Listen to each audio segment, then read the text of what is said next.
Hello everybody and welcome back to another blank commentary of Samurai Jack Season 2, Episode 2 as per usual. Outro. Yeah, I got the green screen set up, but I mean I could put that episode behind me if I wanted to, but that seems like honestly like a bad idea. Yeah. I wonder what this season has in store. I've been told a few good things about it, though fortunately due to the current recording schedule I've avoided all spoilers, so yeah. I'm hoping, I have a lot of good hope for the series, because it certainly is rather entertaining, so yeah. Let's just get on with the show proper. The land of the magic worm. Expositional dialogue. Now this was a feature that wasn't in the first season, which I actually very much liked the show for, that the fact that it didn't use, well, all that much exposition. It's an odd choice to now bring it up, though we'll see how this pans out.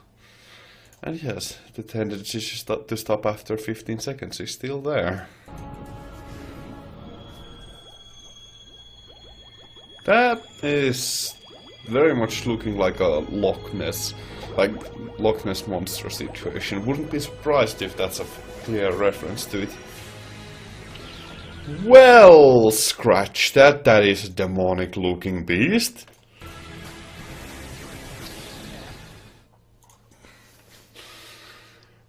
I don't know whether that was intended as a joke, but that was... You know of me? Yes! Magic!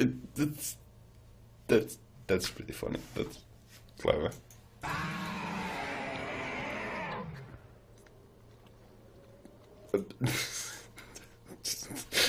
The disappointed look, like, okay. But is this just another twist on that old, like, classical question of, like, you know, what was it? The twin problem? I can't remember the name, but you know where the other one tells the truth and the other one lies.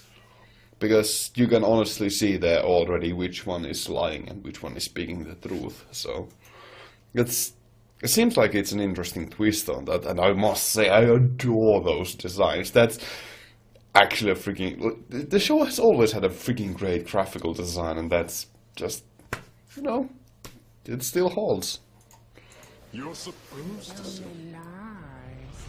The other tells only truths. Okay, it is that, the twist on that. It's bizarre, that's for sure. It's actually pretty... Damn, it's a pretty bizarre episode already, but that's actually pretty freaking cool. This is exactly the kind of abstract, absurd kinds of twists that I really enjoy on shows. So it's really cool that it takes this kind of method. I know, I'm just delaying it because we're gonna get... It's gonna be good. It's pretty cool already.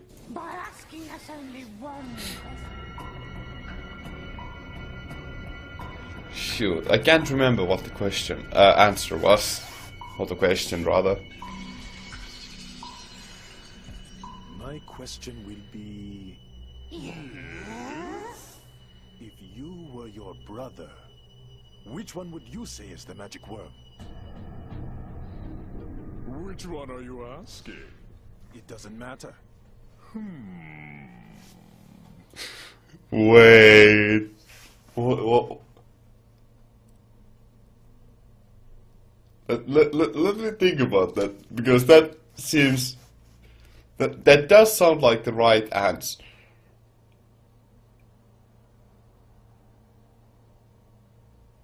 Yeah, that is the right answer. That is... Oh, God! Wow, that is actually...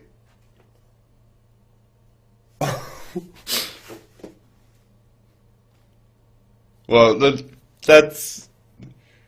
It's a bit of a brain twister, but it's... I love logic puzzles. They are freaking amazing, and this is one of the greatest, so... well, that's kind of a subjective thing, but I really like this one, so that's cool. That's freaking amazing. That's easy. It's him. Of course, it's me! Then I choose You. He knows. What makes you choose me? I told you it was him. Yes, me. If you were the truth-telling worm, then what you said will be a lie, because you will answer truthfully what your lying brother will say. Therefore, I can safely say that the answer will be the opposite of what you say. On the other hand, if you are the lying worm, then you will tell me what your truth-telling brother will say, but it will be a lie. Therefore, the answer will also be the opposite of what you say. Understand?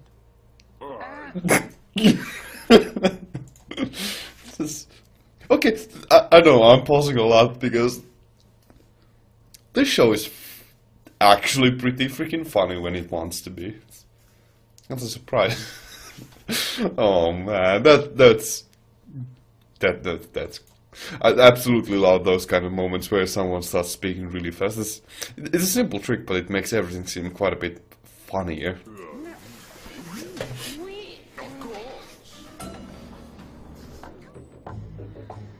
When will the smile fade? Does the magic begin? That face. When does the magic begin? That's... Jesus Christ, I need to capture this.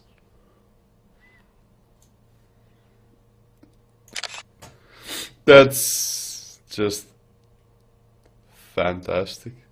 That's such an expression. Okay, continue. Welcome to share my food. That is very kind. How rather that's rather mysterious now, isn't it? There's no way that this simple family could betray treacherous beasts, now could there? I do wonder. Oh, maybe I'm just paranoid. I'm just suspicious of everybody. Either way, this is gonna be interesting to see. I've been able to find some good...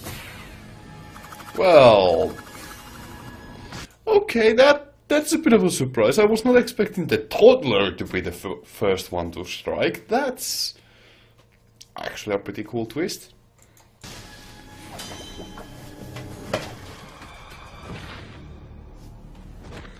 Are they like some magic-eating monsters or something? That would be actually kind of interesting. Since it's rather apparent, I do like mysticism quite a bit, so and it'd be rather interesting to see. Like, I would really love if Jack got more artifacts or stuff like that in his control, but that'd probably break the status quo a bit too much.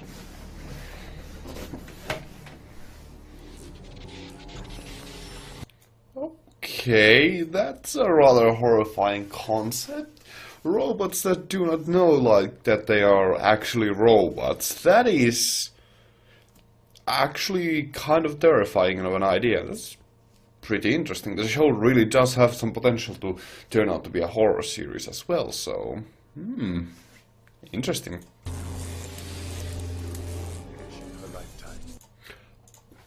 Okay, so the show kind of started to take on a more non-sequitur form and just have a lot of mini stories per episode, at the very least in this episode.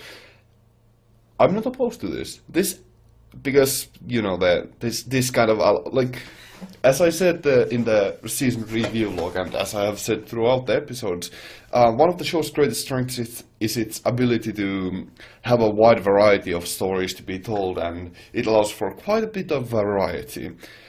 And this even just pushes it further, which is actually kind of admirable that they can, you know, that they're just gonna fire off all their ammunition, or a lot of their ammunition like this. That's just shows how confident they are in their creativity, so that's pretty cool. Also, this is a good way for them to explore, like, stories that wouldn't necessarily make a good one episode, a perfect, like, 20-minute long episode, but rather have, like, few-minute stories that are rather interesting. So actually, this is actually pretty neat. Also, allows them to tell quite a bit more light-hearted and funny stories as well. Now we're both stuck, and we'll never get out. Well, that's rather apparent. That's actually pretty good that they didn't need to explain, but it's rather evident that that trap is kind of tied to the gargoyles' amulet, since they are pretty much the one and the same look, at the very least lookalikes. So Must be a way. Well, there's not much to say. Yes. but you must be careful. Man, it's not like there was any question whether Jack would have to fight the gargoyle, because, you know, he'll have to now, but pretty obviously. But something about that scene just like was really freaking well choreographed. It's like, just damn, it's mostly just thanks to that music, and you know, the music to this show is also always has been quite amazing, and there it just really just pushed it over the edge. That's pretty great. I love it. Voice, are you awakening? I doubt that's not how you are supposed to. Also, that hand-drawn lightning, yeah, that's pretty good. I really like how lightning is usually drawn, so it's just a minor notice, but I like it.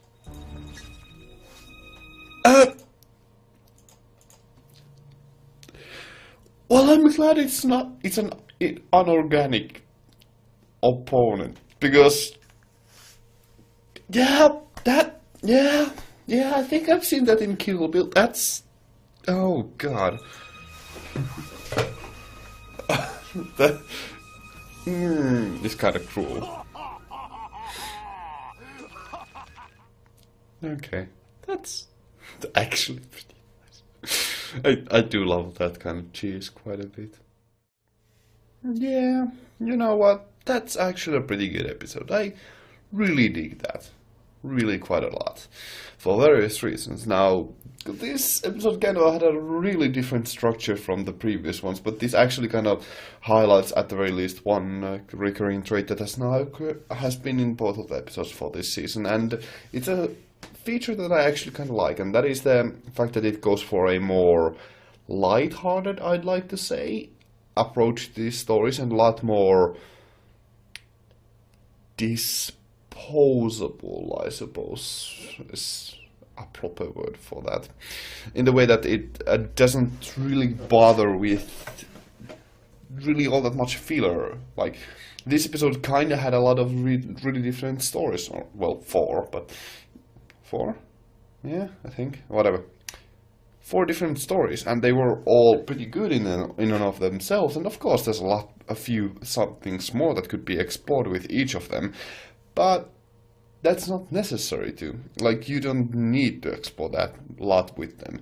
You can just, you know, have these kinds of fun little adventures, and that is pretty fine because it's entertaining and it keeps the pace up and it doesn't dwell on too much, and it just has a lot more things to pay attention to, and it allows the creators to actually explore a lot more interesting avenues, and it's just like it allows them to be more creative and not bog themselves down by taking a story and making it 20 minutes long, but rather make them appropriately short and make them more condensed and interesting packages without having to put any fluff in them, like how did Jack get out of those worms' stomach? Well, who knows? It's unimportant. And it just allows them to, you know, have a lot more fun with the show. And it makes, because I really do like that, because the creators of the show actually can make a lot of interesting stories and a lot of fun stories and events as well, and this really does showcase them. And it's not like it's completely devoid of any actual content, because hey, it actually does have some really good character moments, such as just showing Jack's, I suppose we could call it, hard-headedness and overconfidence in some ways, in the way that he didn't listen to the theory. And it also shows his self-sacrifice in that moment, and that's pretty cool. It also does show a lot more of the mystical elements of the show, which I, of course, always have loved, and that's something that I will hopefully always love. And it also shows a lot more different creatures, and aspect to the world, and that's also something that I really adore of the show. So it just allows the show to play up its strongest aspects. Of course, I still personally prefer a lot more intricately woven stories, a lot more longer storylines and such. But that's not really the show's strong suit. It's not what the show wants to do. And who am I to tell the show when it's good? Who am I to tell it to do a different thing? You know, it's good at what it does, and it's enjoyable. It's really, what more can you ask for? Well, a lot more, but besides the point. Yeah, in short, I really do dig this episode.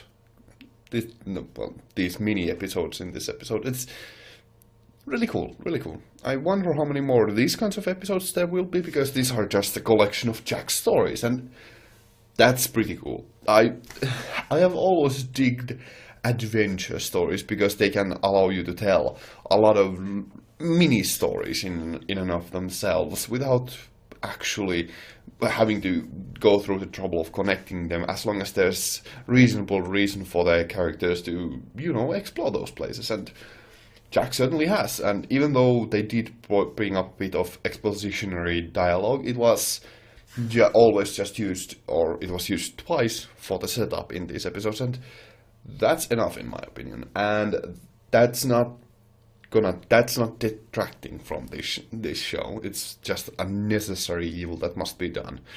And it's not always bad to explain clearly what the expositionary dialogue isn't always bad, is what I'm trying to say. Yeah, it's really good. It's really good. Thank you all very much for watching. I hope to see you in the future. Have a great day and stay awesome. Ganmu out. Thank you very much for watching.